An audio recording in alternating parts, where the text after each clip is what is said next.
It was supposed to be a regular day. Nothing extraordinary, just another long shift at work, followed by the comfort of returning home to my wife, Emma. But sometimes, life takes a turn so sharp that it leaves you breathless. That was the day everything I thought I knew came crashing down. I wasn't feeling well that morning, a throbbing headache and a general sense of fatigue. But I pushed through my meetings, answering emails, and running through endless presentations. By lunchtime, though, I couldn't ignore how drained I felt. I decided to call it a day and head home early. I didn't tell Emma because I didn't think it was necessary. She was probably at home, watching one of her crime documentaries or tinkering with her never-ending list of Pinterest projects. When I arrived, the house was unusually quiet. Normally, Emma would greet me at the door, all smiles and warmth. That was one of the reasons I married her. She had this incredible way of making the mundane feel special. But that day, there was no sound of her footsteps, no smell of her signature lavender candle burning, just silence. I stepped inside, kicking off my shoes, and immediately noticed something odd.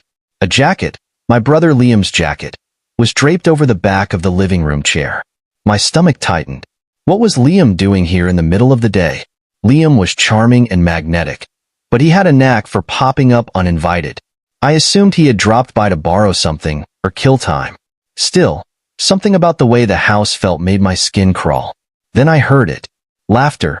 Emma's laugh, soft and melodic, coming from upstairs. It wasn't the kind of laugh she shared while watching TV. It was intimate, playful. My heart started to race. I hesitated for a moment, trying to convince myself that I was misreading the situation. Maybe they were watching something together, reminiscing about an old family story. I wanted to believe that so badly. But as I climbed the stairs, the laughter turned into muffled voices, and then, sounds I couldn't misinterpret. My head was spinning, my heart pounding in my chest. I stopped just outside the bedroom door, the scene playing out in my head before I even saw it.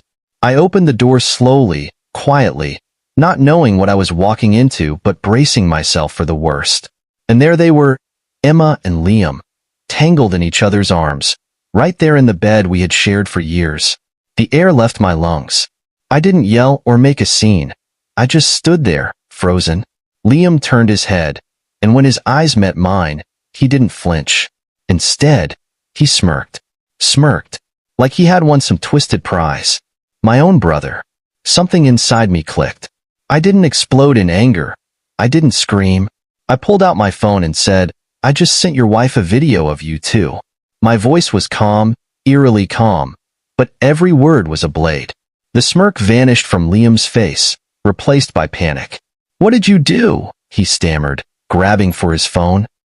Emma sat up, her face pale as a sheet, her mouth opening and closing like she was searching for words that wouldn't come.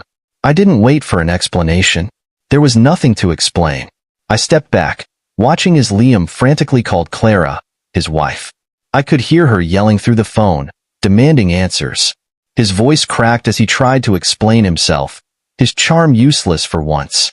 Clara wasn't buying it, and neither was I. Emma started to cry, reaching for me, saying it was a mistake, but I didn't even look at her. Mistake? A mistake is forgetting to lock the front door. This was a choice. I turned and walked out of the room, letting them both sit in their panic and guilt. As I made my way downstairs, my head was spinning with a mix of anger, disbelief, and something else, relief. Relief that I wasn't the fool they thought I was. Relief that I had exposed their betrayal in a way they couldn't deny or twist. I sat in the living room, listening to the chaos unfolding upstairs as Liam tried to salvage what was left of his marriage. It's strange how calm I felt in those moments, like my emotions had shut down to protect me from the weight of what I'd just seen. I wasn't thinking about the years I'd spent with Emma or the bond one thought I had with Liam. I was thinking about what came next, how I would take back control of my life and leave their betrayal behind me. When they finally came downstairs, their faces pale and full of dread, I simply looked at them and said, "Now, let's talk about what's next." You'd think being a twin would mean having a built-in best friend for life. That's what people always told me when I was growing up. "You and Liam must be inseparable," they'd say. I'd smile and nod because, honestly, what else could I do? The reality was far from the picturesque bond people imagined. From as early as I can remember, Liam and I were always compared. At first, it was harmless. Who walked first? Who talked first? But as we got older, those comparisons started to sting. I was the smart twin, the responsible one, the natural leader. Liam was the funny twin, the laid-back one, the wild card. At family gatherings, relatives would pat me on the back for my academic achievements and tell Liam, "Don't worry, you'll find your thing," as if being himself wasn't enough. The resentment started to build slowly, like water dripping into a glass. Liam would brush it off with jokes, but I could see it in his eyes, the frustration, the anger. When I won first place in a school science competition, he made sure to sabotage my presentation board the night before. When I started dating my first girlfriend in high school, he charmed her away within weeks. That was Liam's way of leveling the playing field. If he couldn't beat me, he'd take from me. As we got older, the competition became less direct but no less intense. I worked hard, got a good job, and built a stable life. Liam, on the other hand, drifted from one scheme to another, never quite finding his footing. He'd show up to family dinners with stories of grand plans, real estate ventures, tech startups, you name it. None of them ever panned out, and our parents would inevitably ask me to talk some sense into him. The family gatherings became predictable. Liam would show up late, flash his charming smile, and spend the night cracking jokes at my expense. Everyone laughed because Liam was funny, and I could take it. "It's just Liam being Liam," they'd say. But underneath the humor, I could feel the sharp edge of his words, the way he tried to chip away at the image I'd built. When I introduced Emma to the family, I could see the shift in Liam immediately. He turned on the charm, as he always did, but there was something different this time. He wasn't just trying to get under my skin. He was trying to claim something that wasn't his. I shrugged it off because Emma didn't seem to pay him much attention, and I trusted her. That was my mistake. I don't think Liam ever stopped resenting me. Every achievement of mine felt like a spotlight on his failures. Every compliment I received was, in his mind, a reminder of what he didn't have. Over the years, I tried to bridge the gap between us. I offered him help when he was struggling, defended him when others wrote him off, and included him in my life even when it wasn't convenient. I wanted to believe that we could have the kind of bond people expected us to have. But Liam didn't want a brother. He wanted a rival. Looking back, I can see the warning signs now. The way Liam's jokes about Emma got a little too personal. The way he'd show up at our house unannounced, always with some flimsy excuse. The way he'd linger just a little too long when saying goodbye. But I brushed it all aside, convincing myself that he wouldn't cross that line. He was my brother. After all, blood is thicker than water, right? Except Liam never saw it that way. To him, I wasn't his brother. I was the benchmark he could never reach, the obstacle he could never overcome. And when he saw an opportunity to take something from me, he didn't hesitate. He didn't just betray me. He made it personal. He wanted me to see him win, to feel the sting of losing for once. That's why he smirked when I caught him in my bed. He thought he'd finally found a way to beat me. But Liam underestimated me. He always has. I wasn't going to let him walk away from this unscathed. I'd spent my whole life cleaning up his messes, letting him get away with his little victories. Not this time. This time, I'd make sure he understood exactly what it meant to lose everything. As I watched him panic, fumbling with his phone to call Clara, I felt a strange sense of clarity. This wasn't just about Emma or the affair. It was about years of pent-up resentment finally coming to a head.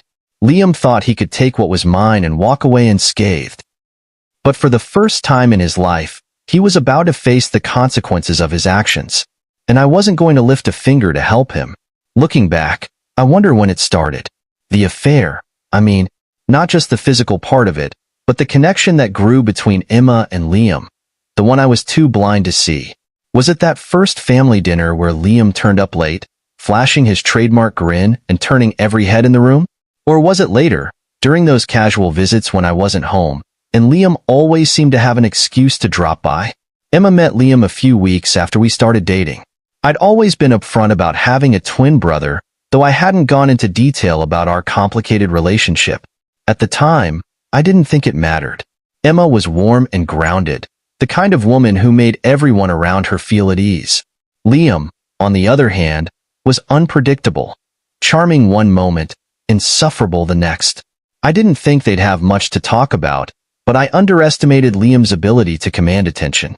The first time they met, we were at a family dinner. I introduced Emma to everyone, and she was an instant hit.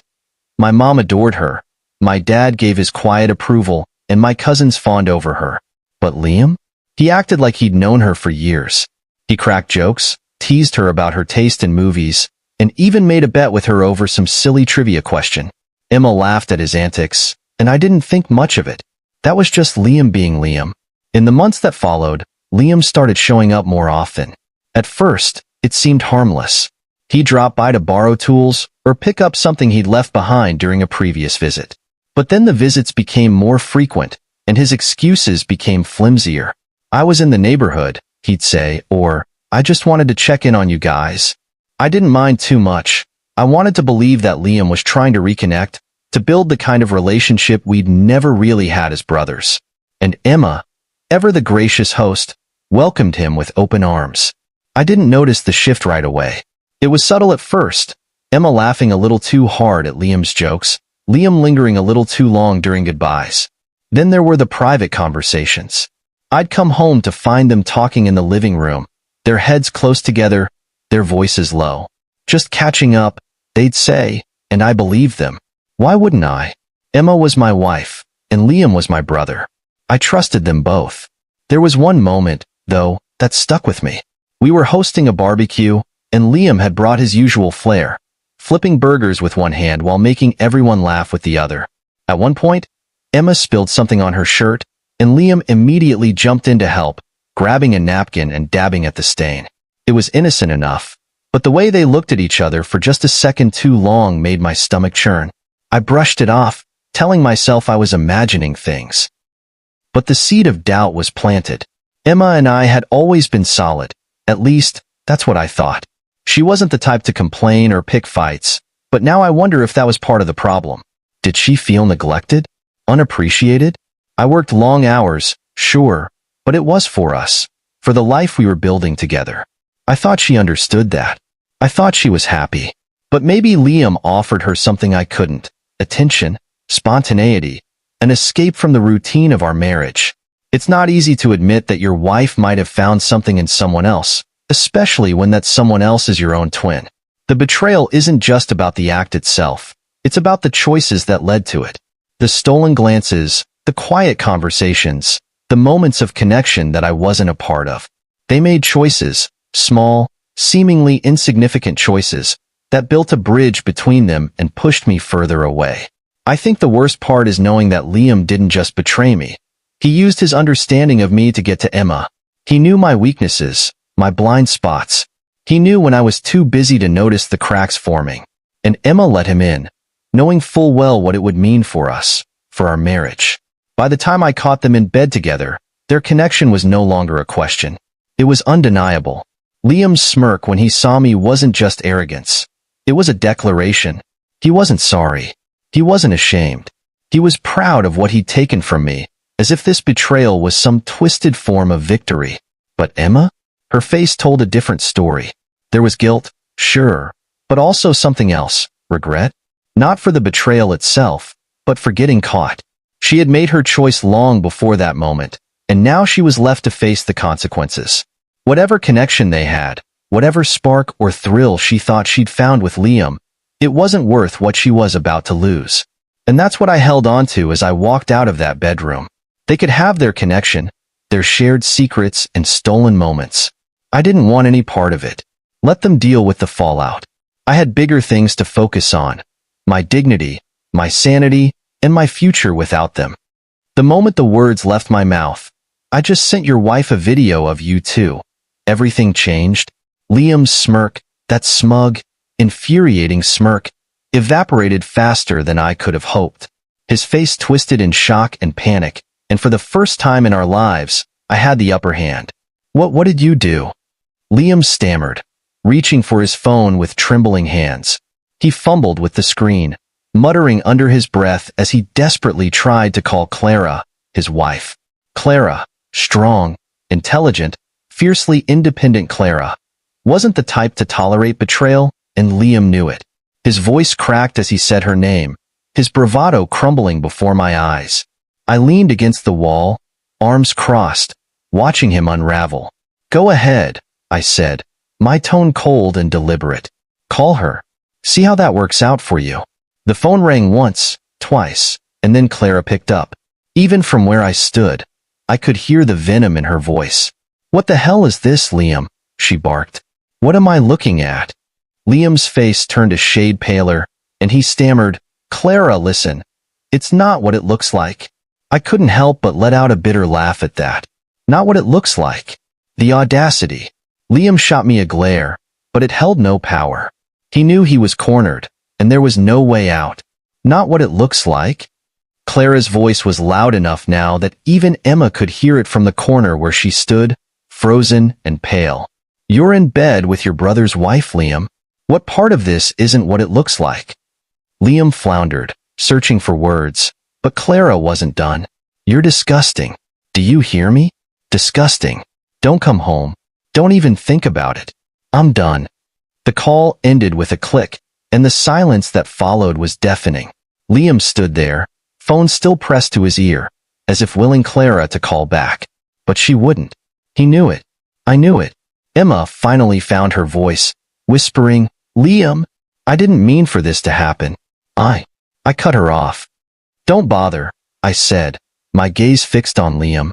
"Neither of you meant for this to happen, right? It just did. Isn't that the story?" Liam turned to me, his expression shifting from panic to anger. "Why would you do this?" he demanded, his voice shaking. "You could have just talked to me. You didn't have to drag Clara into this." I stepped closer, my voice dropping to a low, dangerous tone. "Why would I do this? Are you serious, Liam? You're standing in my house, in my bedroom, with my wife, and you're asking me why I exposed you? You don't get to make demands anymore." He tried to hold my gaze, but he couldn't.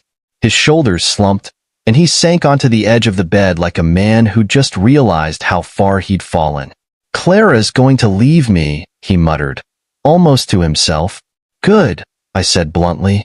"She deserves better than you." Emma stepped forward then, her voice trembling. "Noah, please, I turned to her, cutting her off again. "Don't. Just don't. I don't want to hear it. Not right now." She looked at me, tears streaming down her face, but I felt nothing. Whatever love or sympathy I might have had for her was buried under the weight of her betrayal. The room was suffocating, filled with their guilt and my rage. I needed to get out. Turning to Liam, I said, "You need to leave. Now." Liam didn't move at first, still clutching his phone like it was some kind of lifeline. "Where am I supposed to go?" he asked weakly. "That's not my problem," I replied. "You made your bed. Now lie in it, just not in mine." He stood slowly, casting a glance at Emma, who looked as lost as he did. But neither of them said another word as they shuffled out of the room. I followed them to the door, watching as Liam fumbled with his car keys.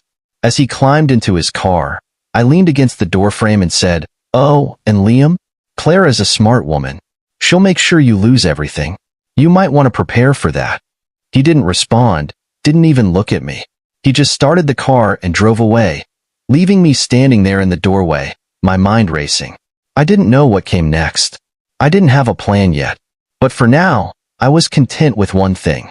Liam's smugness was gone, replaced by fear and regret.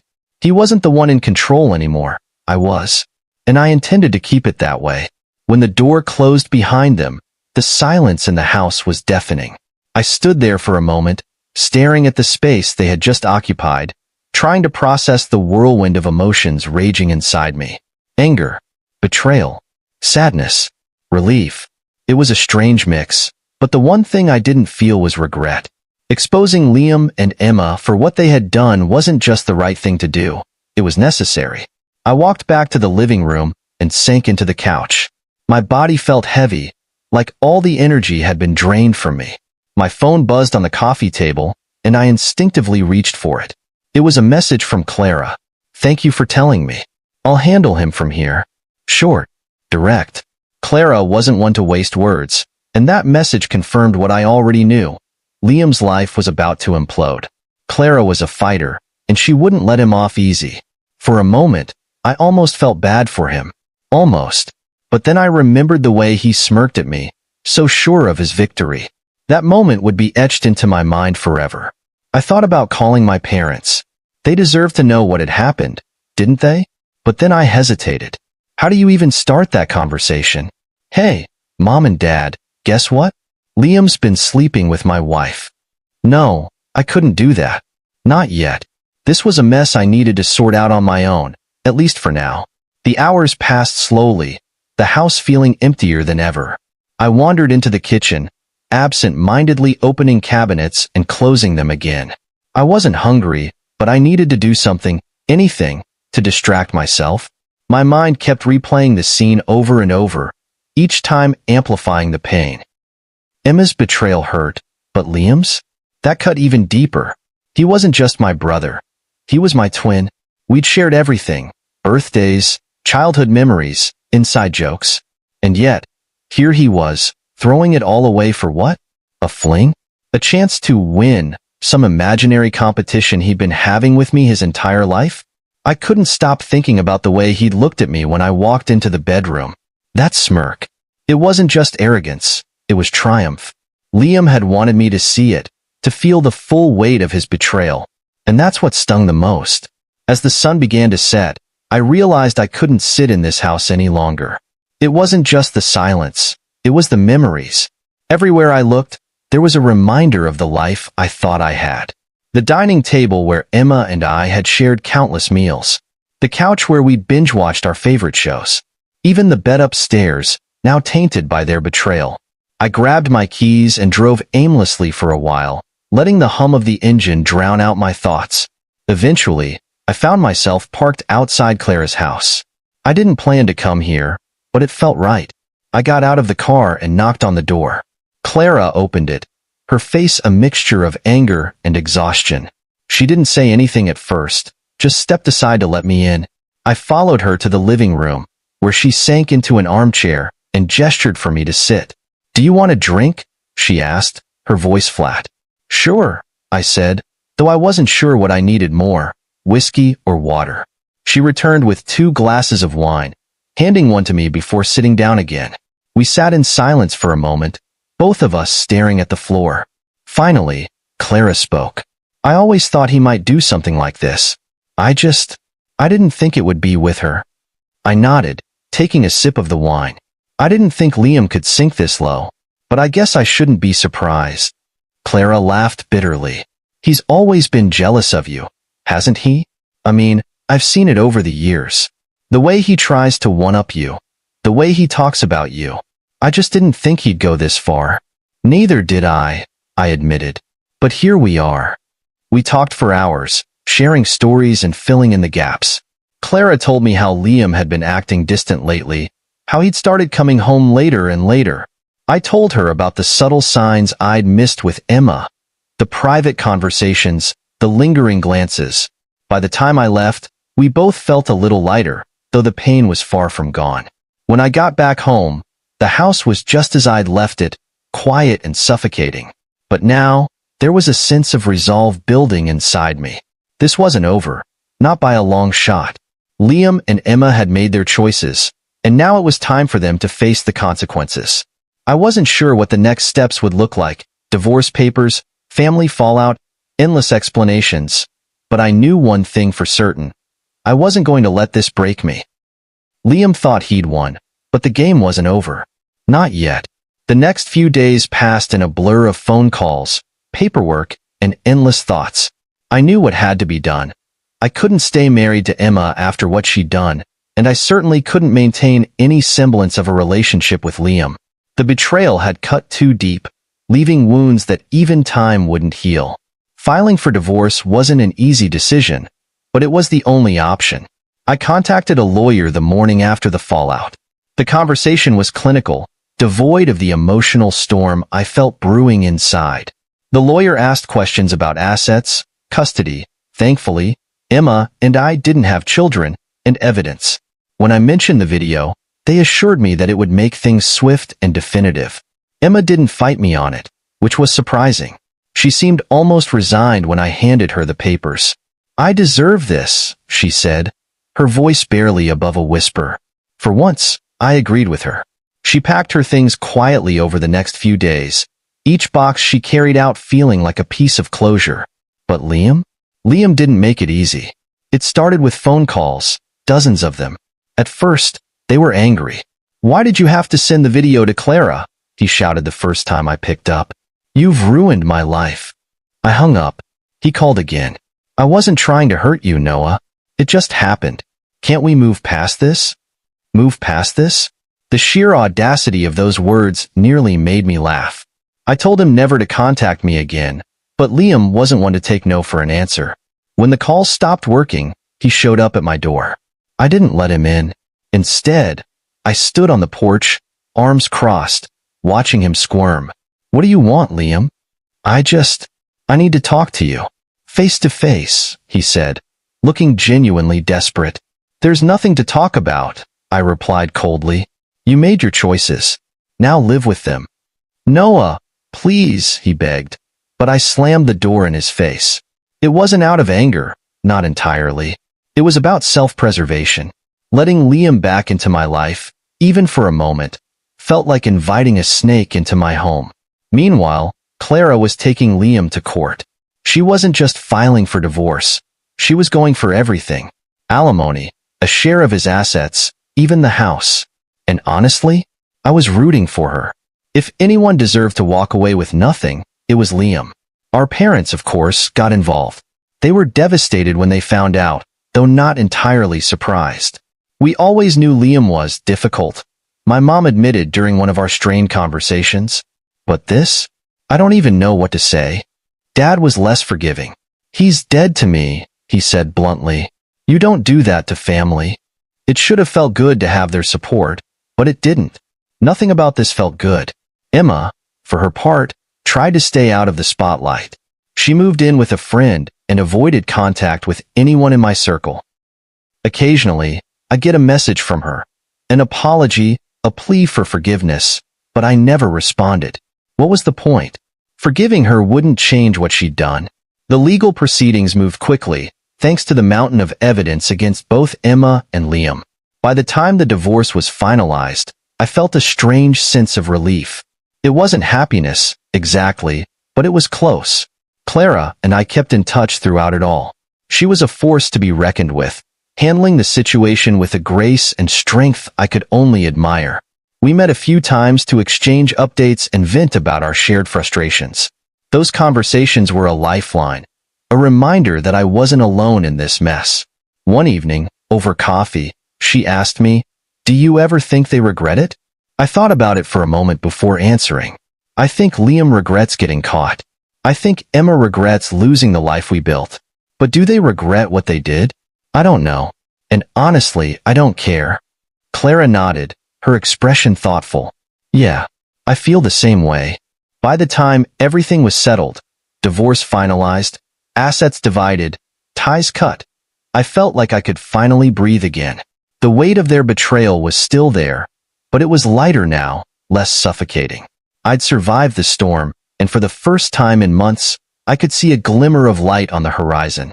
Liam and Emma, on the other hand, weren't faring so well. Liam lost everything. His marriage, his reputation, and a good chunk of his savings thanks to Clara's relentless pursuit of justice. Emma wasn't much better off, living in a small apartment and working a job she clearly hated.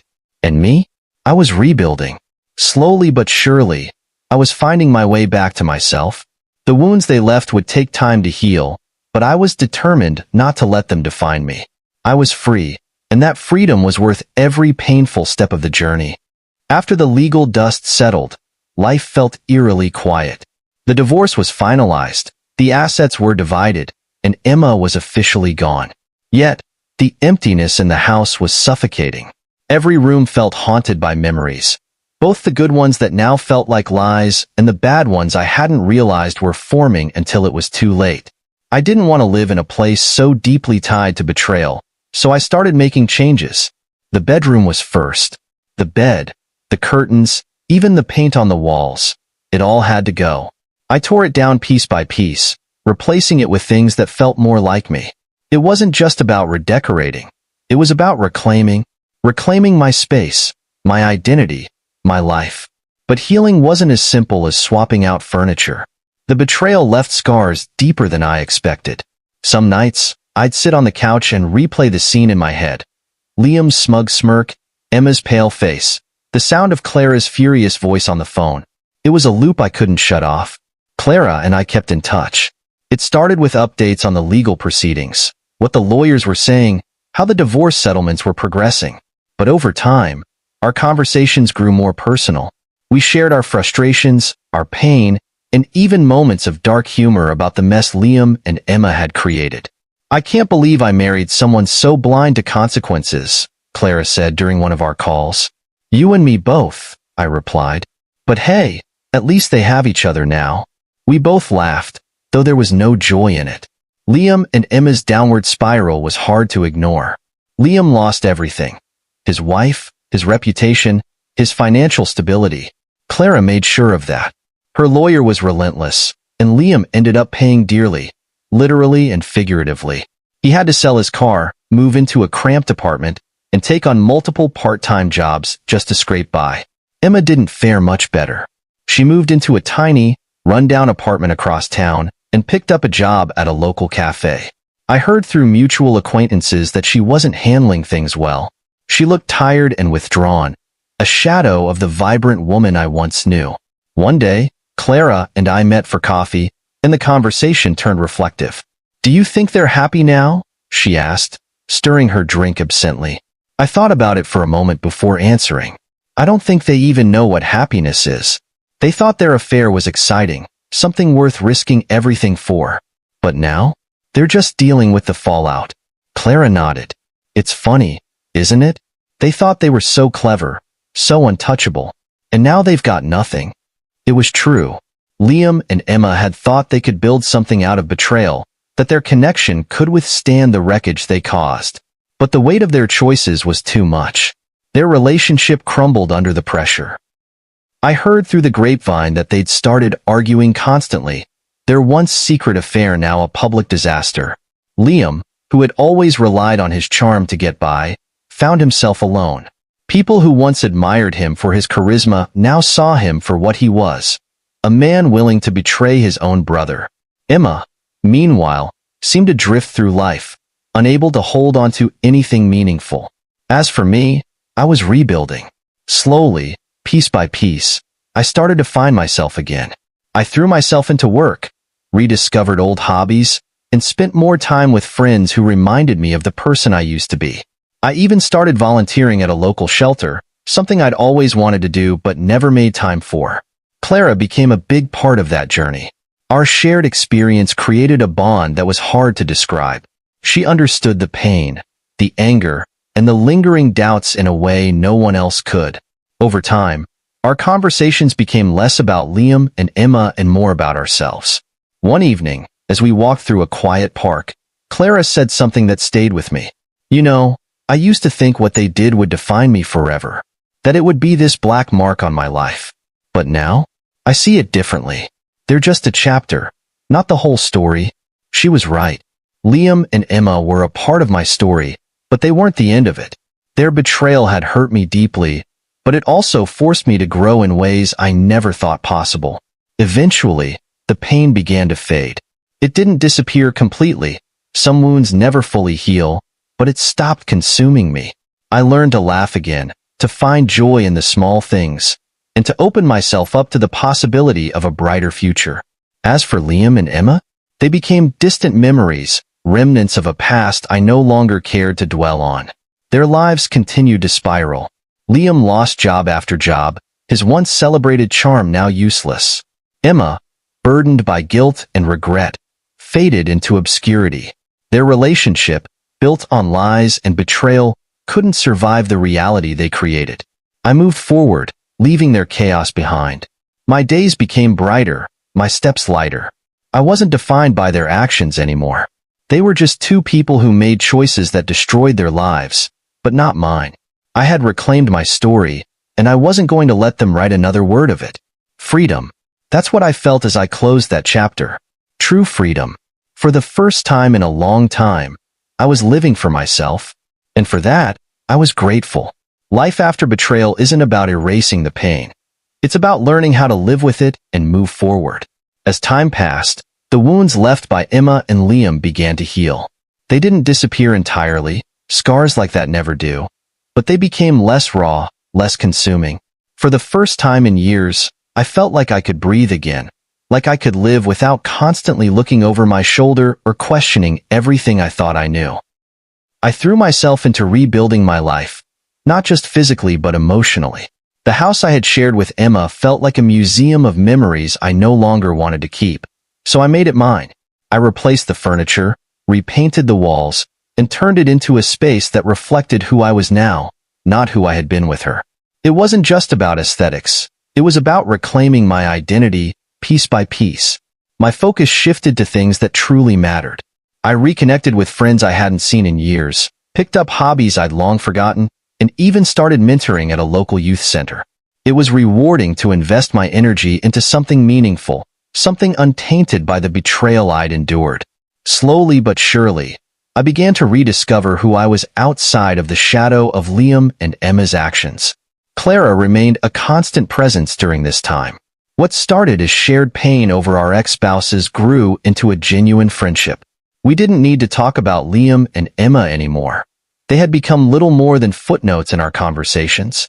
Instead, we shared dreams, goals, and laughter. Clara had an infectious optimism about her, a belief that life could still be beautiful, even after everything we'd been through. One evening, as we sat on a park bench watching the sun set, Clara said something that struck a chord. You know, I used to think this was the end, that Liam's betrayal would define me forever. But now, I see it as a new beginning, a chance to start fresh. She was right. What Liam and Emma had done didn't have to be the defining moment of my life. It was a chapter, sure, but not the whole story. I had the power to decide how the rest of my story would unfold. Liam and Emma's lives, on the other hand, continued to spiral. I heard bits and pieces through the grapevine. Liam bouncing between jobs, struggling to stay afloat financially. Emma drifting from one temporary living situation to another, her once vibrant personality dulled by regret. Their relationship didn't last long under the weight of its own toxicity. Without the thrill of secrecy and betrayal, they had nothing to hold them together. They fell apart as quickly as they had come together. There was a time when I might have felt satisfaction in their misery, but now, I just felt indifference. Their downfall was their own doing, and it was no longer my concern. I had more important things to focus on, my own happiness, my own future. As the years passed, I found myself genuinely content. My friendships deepened, my work flourished, and my days were filled with moments of joy and peace. The scars of betrayal were still there, but they no longer defined me. Instead, they served as a reminder of my resilience, of the strength it took to move forward. Clara and I remained close, our bond growing stronger with time. She had her own journey of healing, her own story to write, but we supported each other in ways no one else could. There were moments when I wondered if our friendship might evolve into something more, but I didn't rush it. I wanted to be sure that I was ready, sure that I wouldn't carry the baggage of the past into something new. One day, Clara said, "You deserve to be happy, Noah. Truly happy. Don't let what they did hold you back." Her words stuck with me. For so long, I had been focused on surviving, on rebuilding, that I hadn't stopped to think about what happiness could look like for me now. Slowly, I allowed myself to dream again, to imagine a future filled with love, trust, and possibility. By the time I fully embraced this new chapter, Liam and Emma were distant memories. I didn't know what had become of them, and I didn't care. Their choices had shaped their lives, just as mine had shaped mine. The difference was, I had chosen to rise above, to build something better. As I looked ahead, I felt something I hadn't felt in years, hope. Hope for new beginnings, for meaningful connections, for a life that wasn't defined by betrayal but by growth and resilience. This was my story, and I was ready to write the next chapter. It wouldn't be perfect, life never is, but it would be mine, and that was enough.